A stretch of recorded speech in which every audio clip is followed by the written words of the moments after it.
बड़ी खबर गांधीधाम से आ रही है।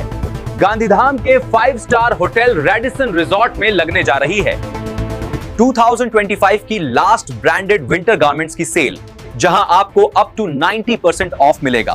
ગાંધીધામ વાળાઓ 27 અને 28 ડિસેમ્બરના તમારા બધા પ્લાન કેન્સલ કરી દો, કારણ કે 2025 નો એન્ડ અને 2026 નો ગ્રેન્ડ વેલકમ થવાનું છે સૌથી મોટી, સૌથી ધમાકેદાર branded winter garment stock clearance sale સાથે, એ પણ ગાંધીધામની 5 સ્ટાર હોટલ રેડિસન રિઝોર્ટમાં। Year end stock clearance sale, જે બચ્યું છે તે બધું નીકળશે, જે મોંઘું હતું તે હવે સસ્તું થશે। મોટી મોટી ઇન્ટરનેશનલ બ્રાન્ડ્સ જેમ કે ટોમી, સીકે, યુએસ પોલો, H&M સીધા પોતાના વેરહાઉસમાંથી રીટેલ કસ્ટમર્સ માટે ન્યૂ યર પહેલા તમારી વોર્ડરોબ ફૂલ કરી, કારણ કે 5000 થી લઈને 10000 સુધીના બ્રાન્ડેડ પ્રોડક્ટ્સ હવે તમને મળશે માત્ર 299, 499, 899 ના સ્ટાર્ટિંગ થી। મેન, વુમન, કિડ્સ ના garments, footwear, bags and purses, cosmetic, accessories, belts બધું એક જ જગ્યાએ, જ્યાં તમને મળશે ફ્રી એન્ટ્રી। આ સેલ માત્ર 2 દિવસ માટે જ છે, 27 અને 28 ડિસેમ્બર 2025 શનિવાર અને રવિવાર। લોકેશન છે hotel Radisson resort, Kandla airport road, Galpadar, Gandhidham.